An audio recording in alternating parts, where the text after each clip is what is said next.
vjernici koji odlaze da obave svetu dužnost hadž imaju obavezu da se vakcinišu protiv meningokoknog meningitisa, jedne bolesti koja je specifična za Afriku, ali na hadžu se među ostalim hadžijama sakupi veliki broj ljudi koji dolaze iz Afrike. Znači, iz tih razloga je Saudijska Arabija uvela obavezu za sve vjernike koji žele da obave svetu dužnost hadža, da budu vakcinisani protiv tog oboljenja.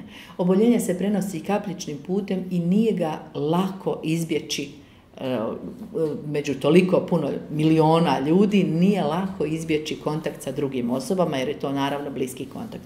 Iz tih razloga se znači daje ova vakcina u cijelom svijetu, ne samo u Bosni i Hercegovini.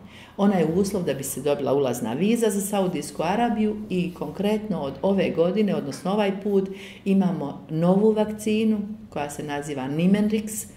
To je vakcina američke proizvodnje firme Pfizer koja će prema preporukama proizvođača vrijediti 5 godina, a ne kao dosadašnja vakcina koja je vrijedila 3 godine, što znači da u narednih 5 godina ljudi koji su danas vakcinisani mogu da obave hadž ili umru, a da se ponovo ne vakcinišu.